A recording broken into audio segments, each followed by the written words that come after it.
Hello, student. Can you hear me? Hello. We did some question number till 14. Is it? Today also we will continue that. We will continue the.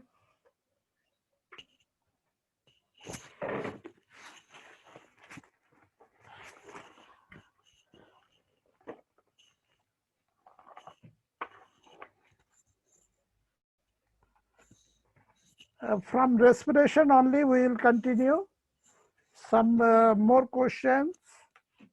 Okay. And the question is, which metabolite is common in? Sir, excuse me, Yes. sir. Yes. This 15 we've done, sir. Yes. Oh, Yeah, we have done this question. This question has been done, no? Okay, then Yes, sir. then I will do the next. Okay, the next one is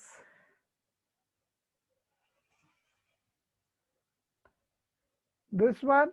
Which of the step in Krebs cycle indicate substrate level phosphorylation? I think this one we didn't do. No, sir. We didn't do this one. Okay, this is one thing that substrate level. One is substrate level means that is the direct production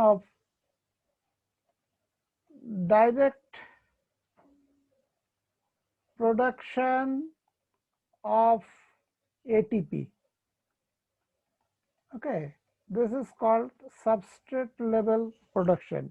And another method is that the hydrogen is accepted by reduced coenzyme, and the reduced coenzymes are then the reduced coenzymes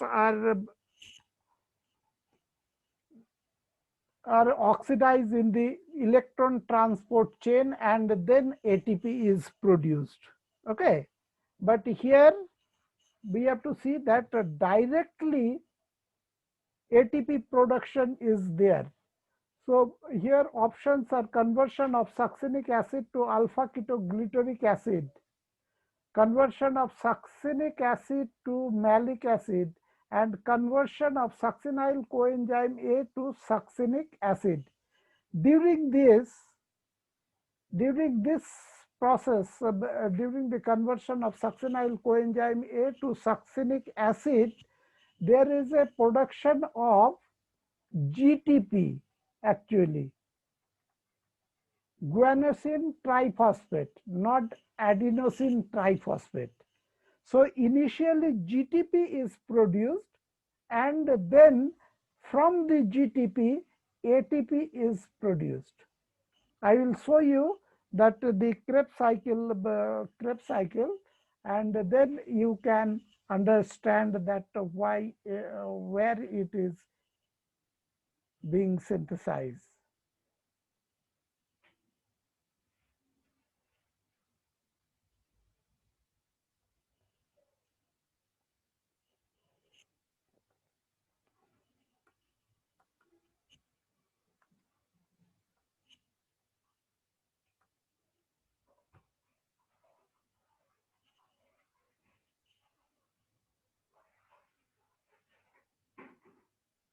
Say this is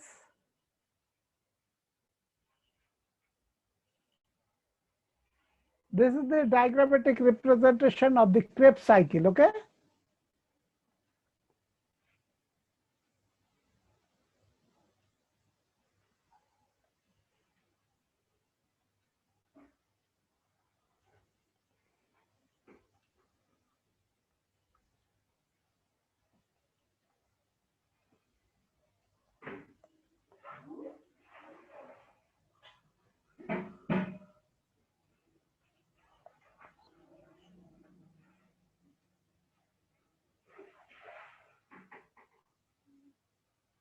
I think you can read it. This Krebs cycle diagram. Hello? See here. Yes, sir. Yes, see here. This one, say here is a succinyl coenzyme A, and this succinyl coenzyme A is changed into succinic acid. This one is succinic acid, and during this process from the GTP is produced, and from this GTP there will be production of ATP. Okay, from ADP to ATP. So this is the substrate level production. And in other places, what happened, that initially reduced coenzymes NADH2 are produced at several places. NADH2, FADH2 are produced, and from those, when this reduced coenzyme is oxidized in the electron transport chain, they produce ATP.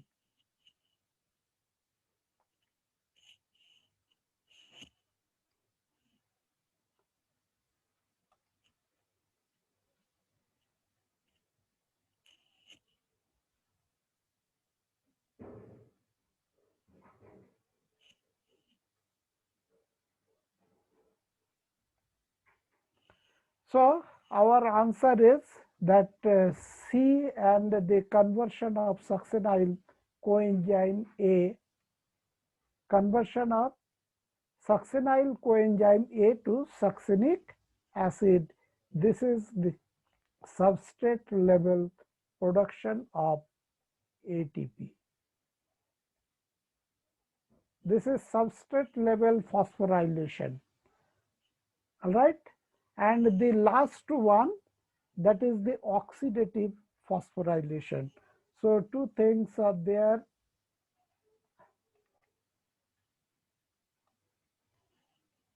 One is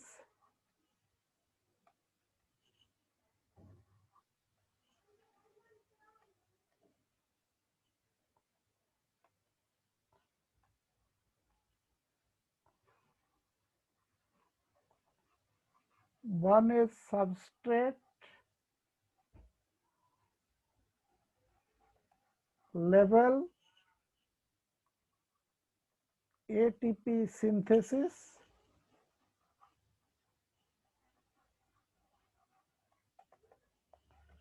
and second one is, that is oxidative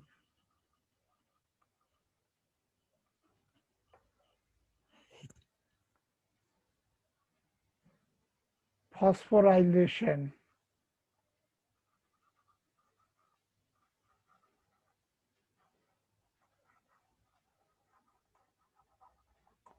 Or it is in the electron transport chain.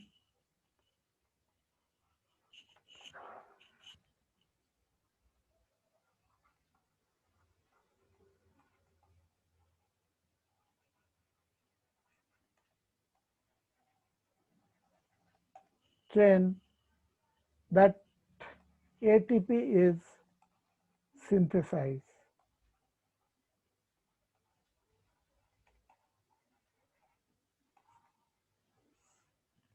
Okay, in the terminal oxidation. So here it is substrate level. Substrate level ATP synthesis takes place in the Krebs cycle in one place, and in case of glycolysis, there are two places where the substrate level ATP synthesis takes place.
Yes, here is the glycolysis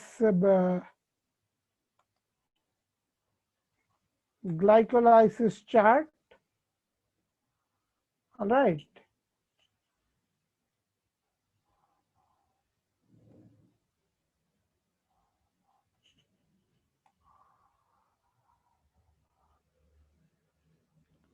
There is glycolysis, and in the glycolysis you can see this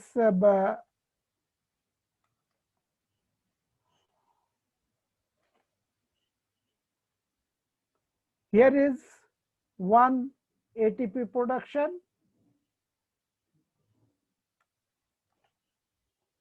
ATP production is here, and another ATP production is here. That is from the 2-phosphoenol pyruvate, from phosphoenol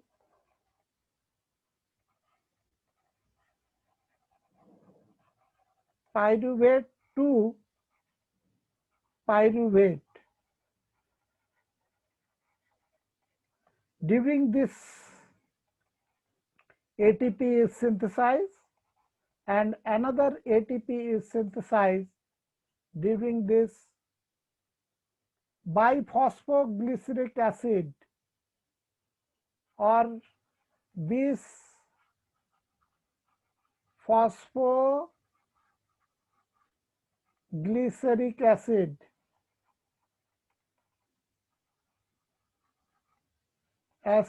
to phosphoglyceric acid.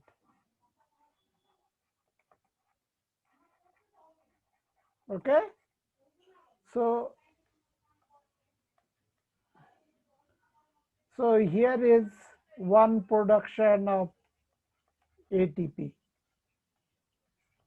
So ATP in glycolysis, substrate level ATP is produced from this biphosphoglyceric acid to phosphoglyceric acid, and phosphoenol pyruvic acid to pyruvic acid. Two steps are there at this substrate level production of ATP. And in Krebs cycle, there is one place where the substrate level ATP production takes place.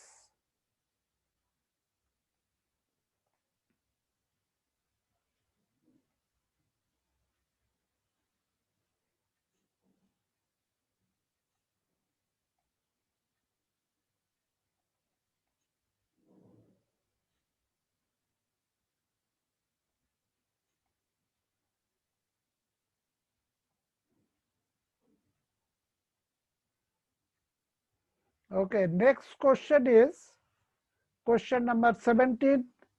In the electron transport system present in the inner mitochondrial membrane, say there is electron transport system or electron transport chain. Electron transport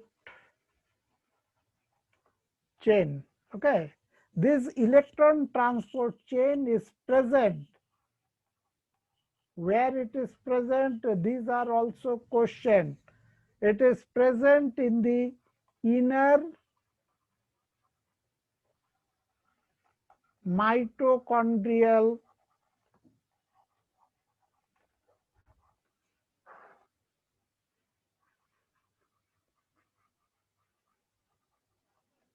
membrane.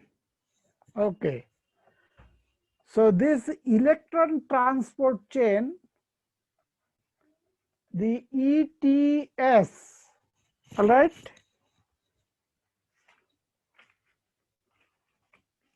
ETS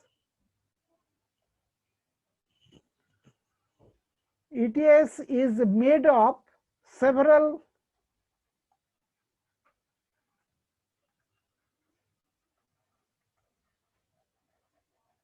compounds, that is the chemical compounds or substances. They may not be compound also. some substances having the increasing redox potential. Redox potential, that is from negative to towards the positive potential. Okay, they are arranged in the membrane and electrons are moved from one carrier to the another carrier, and this electron carrier, these complexes, they have been named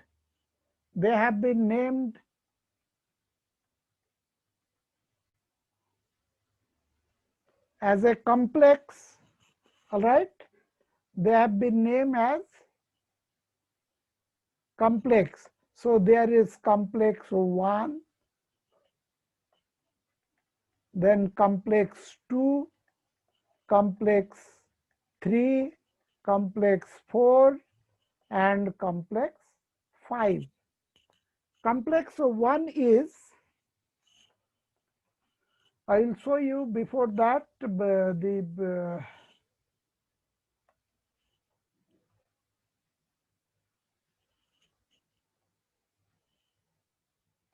this is the electron showing the electron transport chain. I think this is there in your book, and here you can see the different complex are there. This one is that complex 1, this is complex 3, and this one is complex 2, then complex 4, and finally the complex 5. All right, so complex 1 is,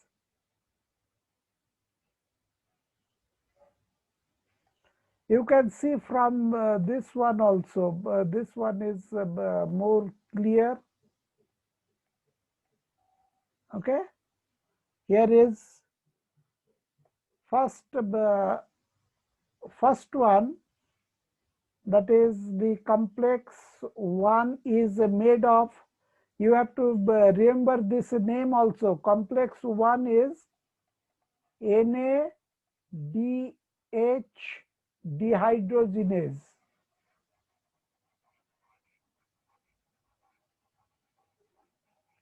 Okay, NADH dehydrogenase. Second one is FADH2. Okay, this is also produced during succinate dehydrogenase. This is also known as complex 3 is, this is known as cytochrome BC1, cytochrome BC1 complex. That is, it contains cytochrome B and cytochrome C1. Okay, cytochrome B and cytochrome C1. Complex 4 is cytochrome C oxidase. Cytochrome C oxidase.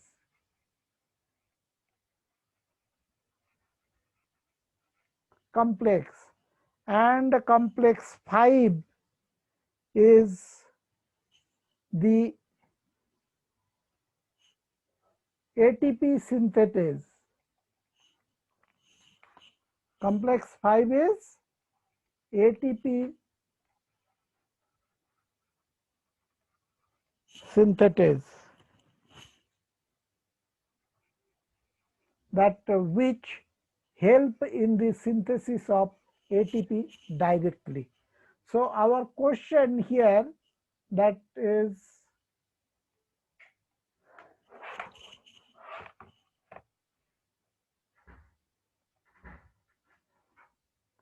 our question is The electron transport system present in the inner mitochondrial membrane complex.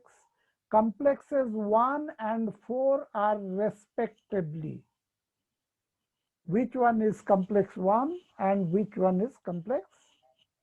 Say this one, NADH dehydrogenase is complex 1, FADH2 is complex 2. FADH2 is complex 2. This is not the correct one. Here question is for the complex 4. So this one, that is NADH dehydrogenase and cytochrome oxidase complex. This is the answer. So we have to remember, say this question is that this is one question, but you can know that in the similar way that question may be asked. All right. So the different complexes you have to remember. Actually, cytochrome, these are the electron carrier molecule. They are electron carrier.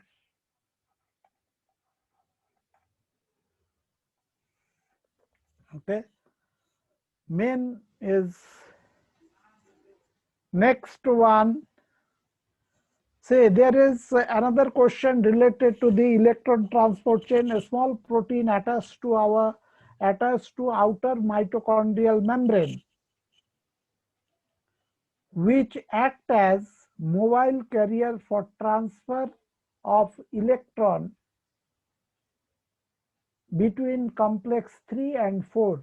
Say this is one thing here you have to be clear that in this question, perhaps I have missed outer surface or the outer face of the mitochondrial membrane, because electron transport chain or the electron transport system is located on the inner mitochondrial membrane, not in outer mitochondrial membrane.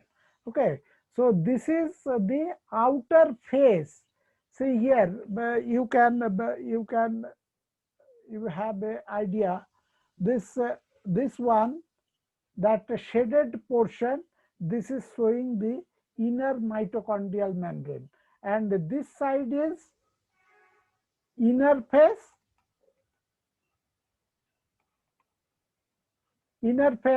or we call it, that is the matrix side. All right. So this inner side is matrix side, and this is the outer side of the inner mitochondrial membrane. So this one is the intermembrane space side. This is intermembrane space. Intermembrane space. Okay, so this is this side. So this is outer side, this is inner side. So this different electron carriers are located in the inner membrane, but their orientation is different. Some may be in the middle, some may be on the inner surface, some may be on the outer surface. So there is one protein which is a mobile carrier, not fixed. They can move, outer mitochondria, which act as a mobile carrier for transfer of electron between complex 3 and complex 4. Complex 3 is BC1 and complex 4 is cytochrome C oxidase. See, cytochrome C oxidase. Cytochrome oxidase is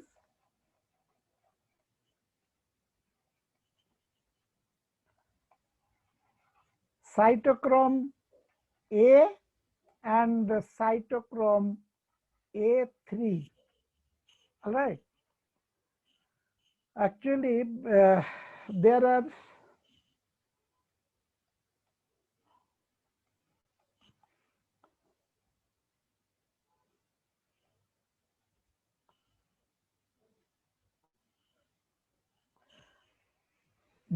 several types of cytochrome. All right. Okay. There is cytochrome B, cytochrome C, cytochrome C1, right? Then cytochrome A, cytochrome A3, cytochrome A3. This cytochrome A3 particularly, or the cytochrome A to A3, is known as cytochrome oxidase, and this forms the complex 4. And the cytochrome BC1, actually arrangement is cytochrome B and C1. Cytochrome B and cytochrome C1 is together. So this forms the 3, complex 3. And in between this, when the electron move from the cytochrome B to cytochrome complex, the cytochrome oxidase, this is passing through the cytochrome C, or that is cytochrome B. From the cytochrome B, it is going to cytochrome C, and then it is going to cytochrome A, then to cytochrome A3. Okay, and from the A3, then the things goes to oxygen. So you have to also remember the sequence of different cytochromes, that is, they are located in the mitochondrial membrane. So this is which one is the answer. So in between 3 and 4, there is cytochrome C is helping the electron to pass from this cytochrome B to cytochrome A. Cytochrome B to cytochrome C and cytochrome C to cytochrome A. And actually, when there is a passage of electron from cytochrome B to cytochrome C, during that time there is a lot of energy produced, and this energy is utilized for the synthesis of ATP.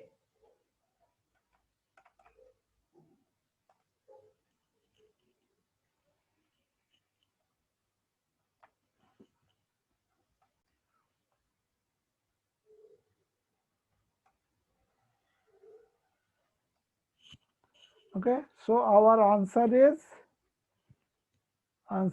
this one. The cytochrome C I have put here a tick. So later on, when you will see it, you will get that cytochrome C is the answer. That is small mobile protein, which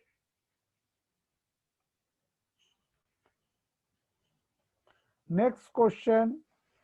The chemiosmotic coupling hypothesis of oxidative phosphorylation possesses that adenosine triphosphate is formed because, say, as I told in case of photosynthesis, that during the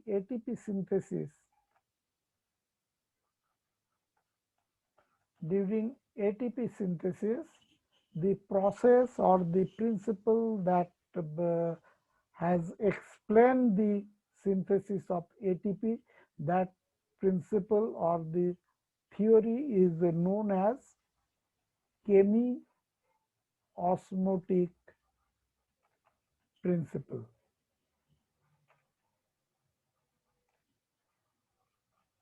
Okay, whether it is the mitochondria or it is chloroplast, it is the chemiosmotic. And according to the chemiosmotic hypothesis, okay, according to chemiosmotic hypothesis, there is that proton gradient. Proton means hydrogen ion. Hydrogen ion is positively charged. This is proton gradient. Say this one is the membrane, and this is one side, this is another side. So this is inner and this is outer of the membrane. This, for the synthesis of ATP, according to the chemiosmotic hypothesis, there must be a proton gradient across a membrane. That is, in one side, very high concentration of proton, and on the another side, less protons. There is a very less proton or no proton. Okay, so this gradient is formed, and when this gradient is broken, then the energy is released, and that energy is utilized for ATP synthesis. So this gradient is broken by a process that proton find some passage, okay, across this membrane. This is here you can see in this diagram. Okay, here is one.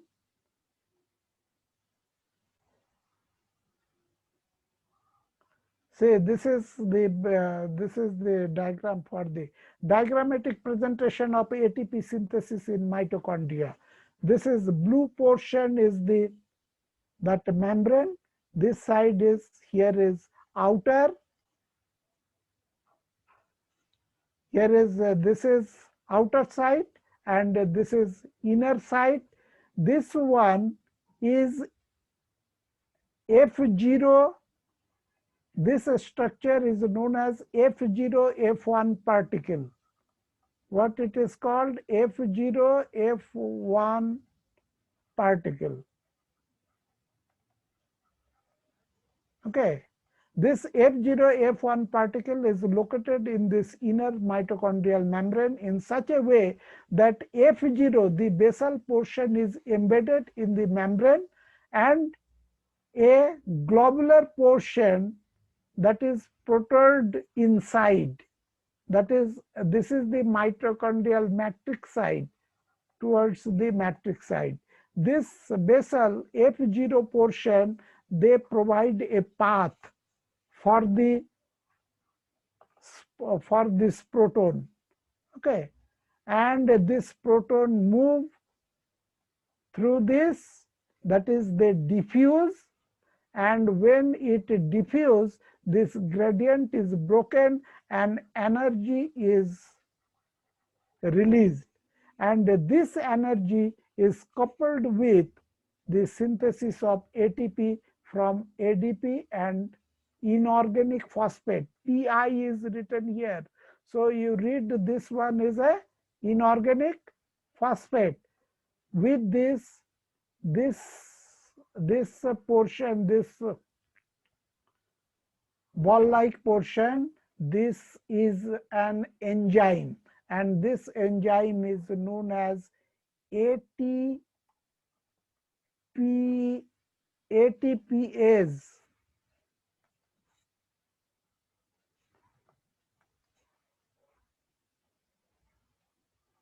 ATPase or ATP synthetase. So this helps the synthesis of ATP. So in the chemiosmotic synthesis,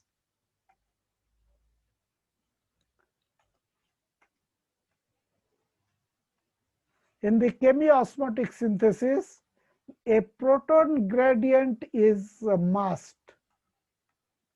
Okay, proton gradient is formed across the inner membrane. Right? So this is correct. We have another question, another similar question that has been asked several times in the medical entrance exam, the CBSE AIPMT in 2005. Of course, so this is important. Chemiosmotic theory of ATP synthesis in chloroplast and mitochondria is based on, what is the basis of this chemiosmotic theory? Okay, this is the main basis is a proton gradient. All right. Main basis of ATP synthesis through this chemiosmotic theory, it is the proton gradient. So question can be asked in a different way. So for that, no problem. Next, we will move to the next. Another one, in cellular respiration, the final acceptor of molecules of proton is proton molecule. The final acceptor, all right. The final acceptor of the proton, hydrogen ion, or this can be asked as the final acceptor of electron. Okay. So what happened actually, you can see, we will go again to that cytochrome system. I told that when the electron, electron pass through this cytochrome, and that hydrogen ion, this one is passing through the water that is present in the intermembrane space, intermitochondrial membrane space. So say this electron is present in the cytochrome A3. This cytochrome A3 pass the electron to the oxygen, and oxygen get negatively charged after getting 2 electron. When it get negatively charged, then this oxygen will accept 2 protons. Okay, 2 of the proton it will accept, and then from here will produce water. This is called the metabolic water. And in the respiration process, this is the place where oxygen is utilized. We have learned the entire process of respiration, but nowhere oxygen has been used. This oxygen has been used at the end. So this oxygen is used as what? It is accepting electron, it is accepting proton and making water. So this is how that terminal oxidation takes place. That is why we call it is a terminal oxidation.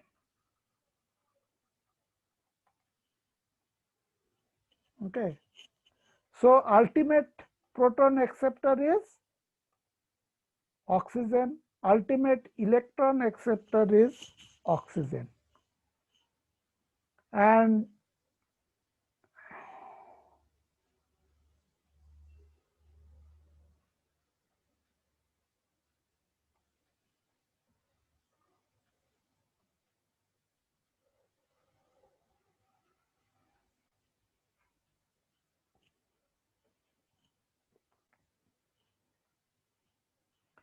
so acceptor is here oxygen.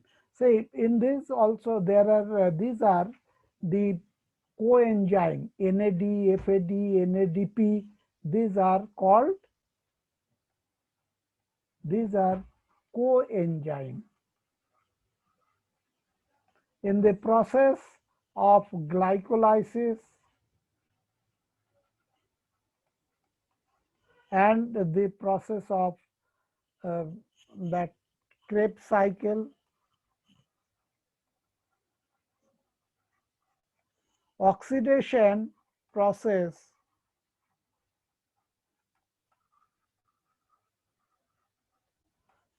is by removal of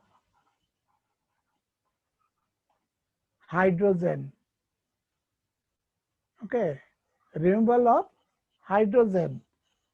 There it is not the addition of oxygen.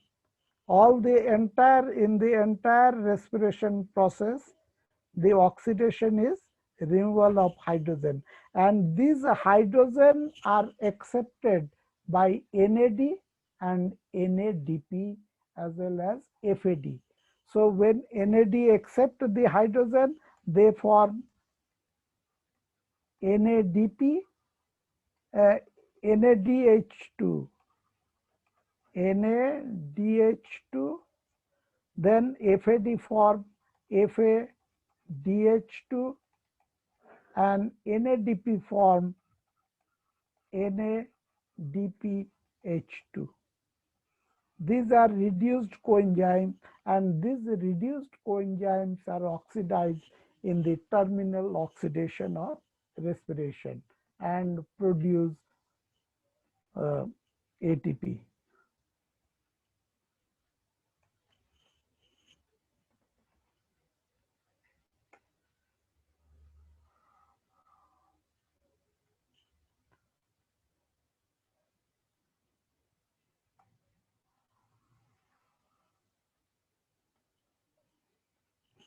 Okay, next one quickly we will go the oxidative phosphorylation referred to. Oxidative phosphorylation referred to that production of ATP by chemoosmosis. So simply that we have learned.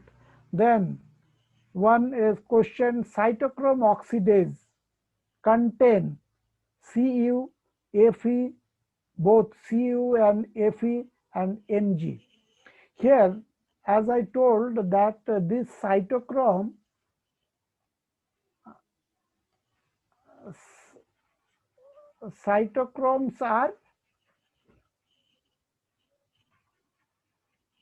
are electron carrier, and at a time one molecule of cytochrome can carry only one electron at a time. All right, one electron at a time. But how these cytochromes are actually some protein, okay, and along they contain some metal ion, and the principal metal ion is iron. Okay, why this iron they contain and what is the benefit? Because iron has double valency. I think you know that 2 Fe2 plus 2 Fe plus 3, is it? So these forms they interchange, all right.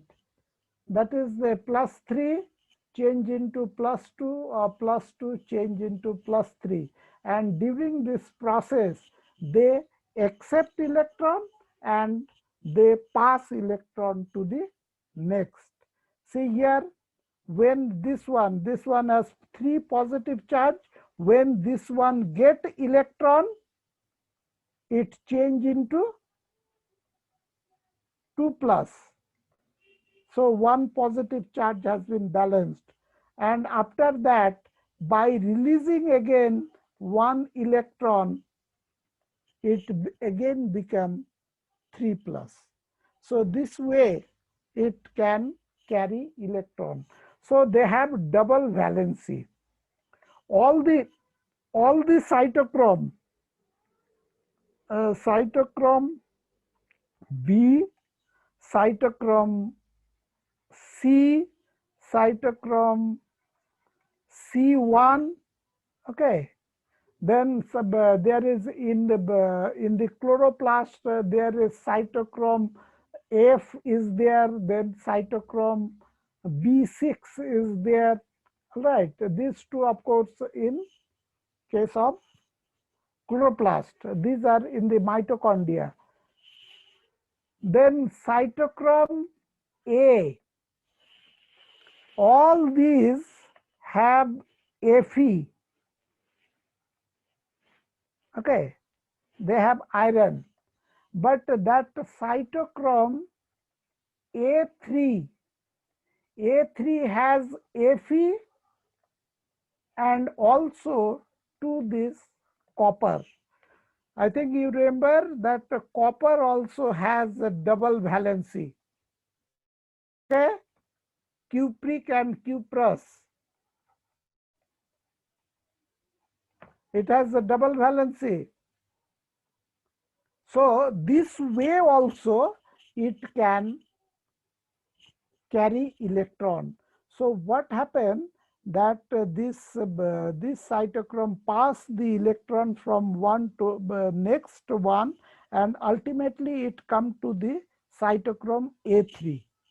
When it come to cytochrome A3 means its iron is holding the electron first. But iron directly cannot transfer the electron to the oxygen. This is due to the difference in the very high difference in the redox potential. So this iron first pass the electron to the copper, and then copper pass the electron to the oxygen. So that's why the cytochrome A3 contain both Cu as well as iron. Both it has. First it is to iron, and then from iron to copper, and copper to oxygen. So flow of electron is like this. Next question. The energy equivalent of NADH is which of the following number of ATP molecules? As we had learned that the reduced coenzyme, the NADPH2 or NADH2 or FADH2. These are oxidized, and when this molecule oxidize, one molecule of NADPH2 can produce 3 ATP molecule equivalent energy. Okay, the energy what is released by NADPH2 that can produce 3 ATP. NADH2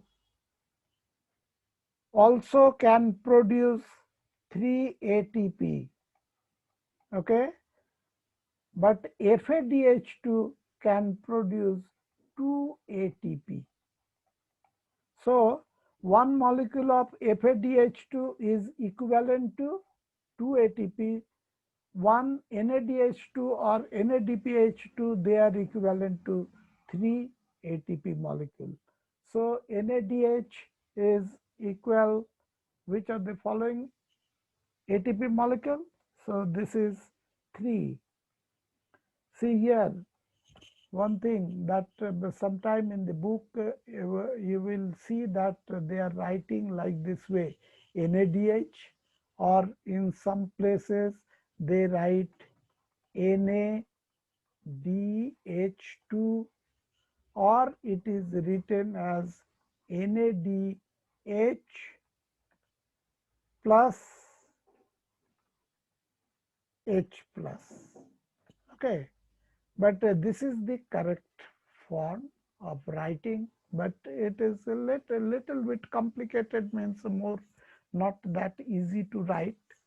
So this is the different way. These were the older method of writing NADH2, but now in most of the book you will get writing the reduced one in this way. Next is the aerobic respiration. Total number of ATP molecule formed from one glucose molecule. This has been asked several times and it is the common question. The answer is 36. Okay, from one glucose molecule,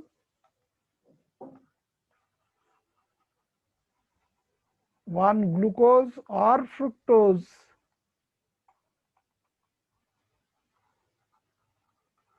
that is the hexose sugar.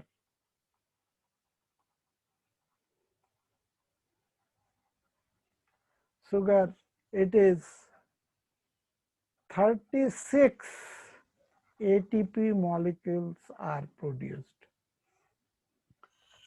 Okay, one thing is our earlier total number of ATP produced, with that also little bit debate is there.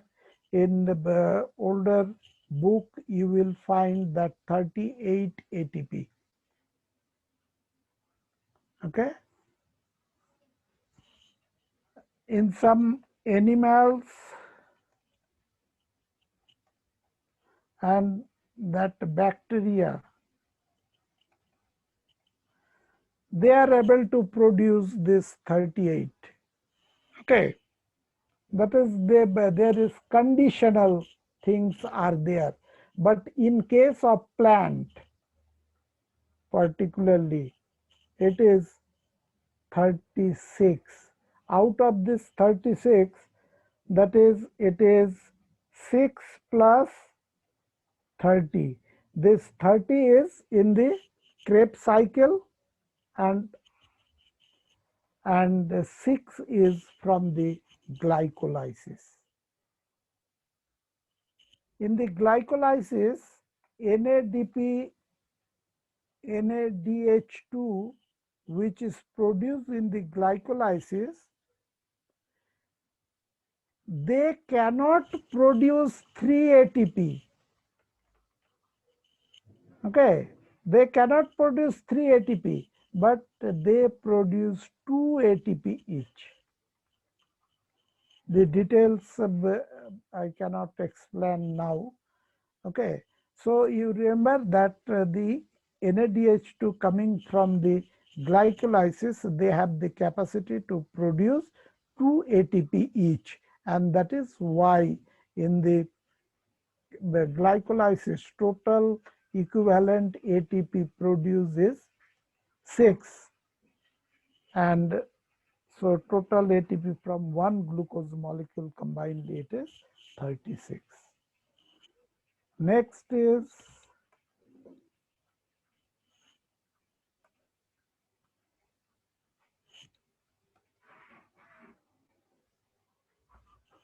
respiratory quotient. Now one thing you should know, that respiratory quotient, this is one way, is a measure of the type of respiratory substrate and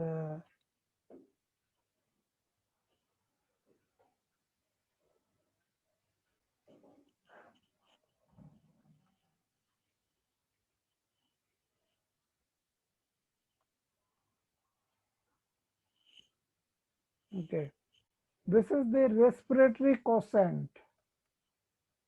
See here, respiratory quotient is the volume of carbon dioxide evolved by volume of oxygen consumed. This one actually give us an idea of the respiratory substrate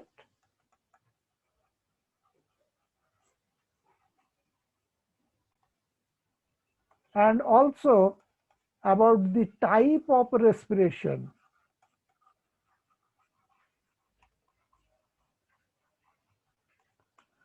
Type of respiration, that is, it is anaerobic or aerobic. Respiratory substrate, whether it is carbohydrate, fat, or protein, or organic acid. So accordingly, carbon dioxide production and oxygen consumption vary.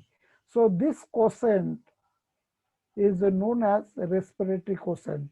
So for different types of respiratory substances, substrate, different respiratory quotient value is there. So respiratory quotient of glucose is what is 0.5071. Respiratory quotient of glucose, this is a carbohydrate, and it is, if it is oxidized completely in aerobic condition only, in aerobic condition only, then the value of RQ is 1, that is near unity.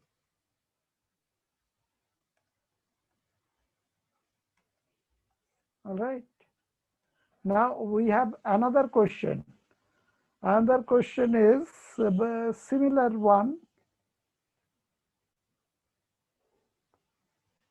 I will show you at the end. See here, this question, RQ of protein, carbohydrate, fats, and organic acid are in order of what? In order of, these are the values given. Okay. So one thing, that carbohydrate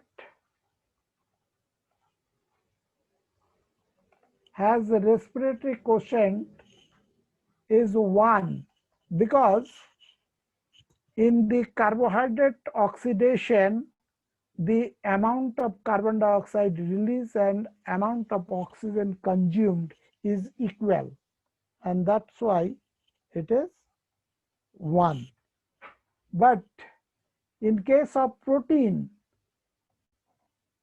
okay,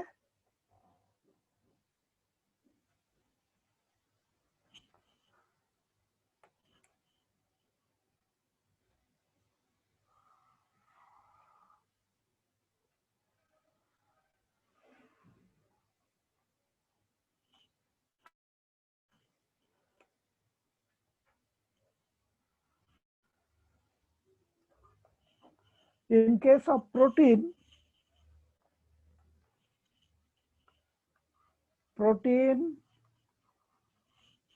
and fat,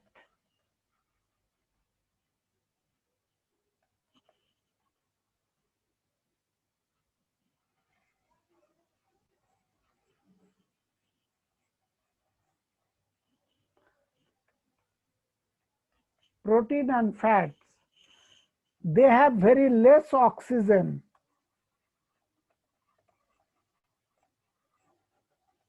in their molecule,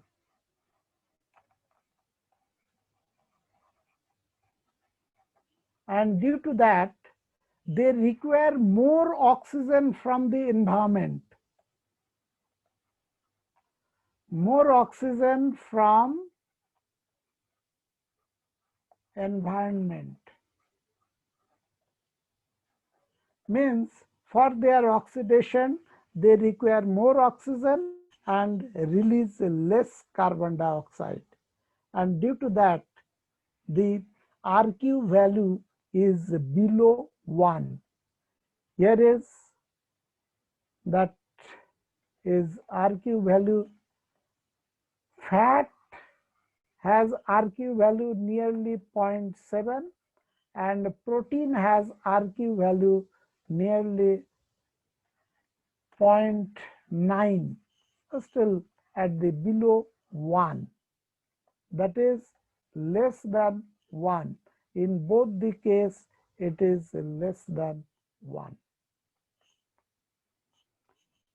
Okay, and fat has very less oxygen in their molecule, and that is why whenever we eat the fat rich food, then we feel sometimes suffocated, and the aged people are usually not advised to take very high amount of fatty food.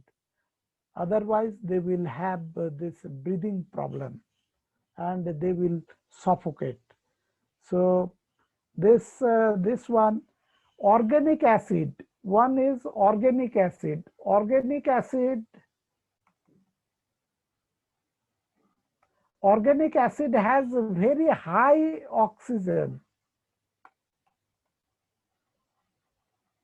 in their molecule, and that's why they absorb very less oxygen from the environment at the time of their oxidation.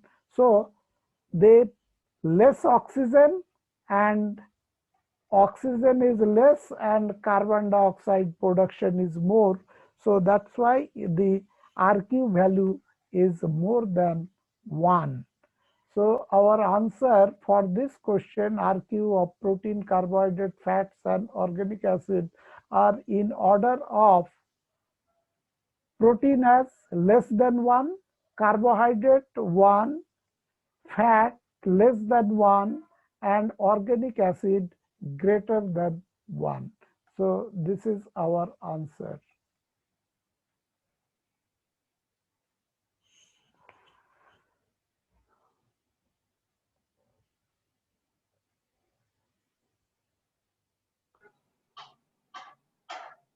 Okay, next question. This will be the perhaps the last question. Say here that select the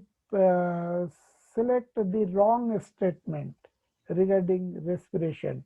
First statement: when tripermitine is used as a respiratory substrate in respiration, the RQ is 0.7. See, tripermitine is a fat, okay, oil. So this has less RQ value, fat has less RQ value, is it? So 0.7, this is correct.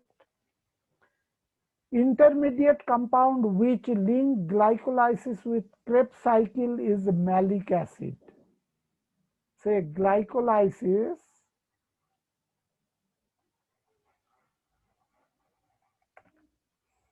and then Krebs cycle.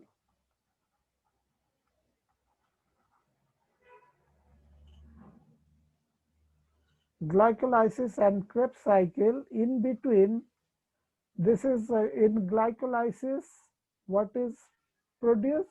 Pyruvate. And pyruvate does not go directly to the Krebs cycle, but pyruvate is converted into acetyl coenzyme A.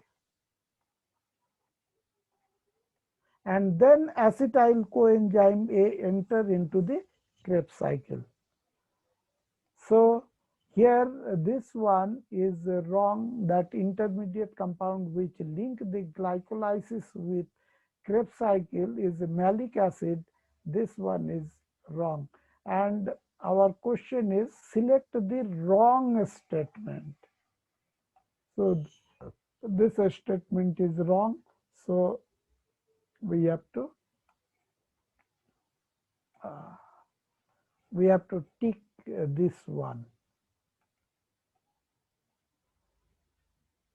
Answer is, this question is the answer. And next, another statement that one molecule of glucose yield a net gain of 36 ATP. That what we have learned already. One glucose molecule yields a net gain of 2 ATP molecule during fermentation. Fermentation, that is the anaerobic process. Anaerobic, and in anaerobic process, that 2 ATP per glucose molecule, and in the aerobic it is the 36 ATP per molecule of glucose. So the aerobic respiration pathway is approximately termed as, this is amphibolic. Okay, remember it, amphibolic means both way. It is synthetic pathway This is synthetic pathway are called anabolic, and destructive, that is breaking down. Breaking down is catabolic. In respiration, it is mainly catabolic because the food molecule is broken down into simpler forms and or energy is released. No, so it is catabolic. But if we see the broader aspect of the respiration process, then we find from the intermediate compound of the of glycolysis and the Krebs cycle, the many other important compound of the living system are synthesized. So there is a synthesis as well as the breakdown. So this aerobic respiration mainly can be told as a amphibolic, means it is both way. All right. The one question related to fermentation, hurdle race, which is the major energy source of leg muscle?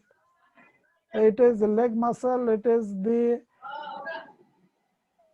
pyruvate and lactate. See, leg muscle, as I told, that in vertebrate animal, in their muscles, okay, in their muscle they can carry out anaerobic respiration. Whenever we require lot of energy at a time, then muscles they carry out anaerobic respiration, and that is that fermentation. In this process, a lactic acid is produced. Acid is produced. So the source of energy for the muscle fiber, the leg muscle, particularly when we are running or in the hurdle race, muscle require the energy, and so they carry out the anaerobic respiration, and in that case it is the pyruvate is utilized. So pyruvate and lactate, and this lactic acid accumulation cause the muscle pain. So today up to here. Then in next lecture we will have some other topic like growth and phytohormone. Sir, Okay. Yes. can you turn up to number 21? Number 21. Yes, sir. I didn't finish to note it down. That's why. No, but you will get it in the YouTube. Okay. At that time you can again the whole thing you can see. This will be uploaded. All right. You will get all the lecture in the YouTube. So you will from the Secretariat it will be uploaded. You can see all this. No need to that copying or immediately.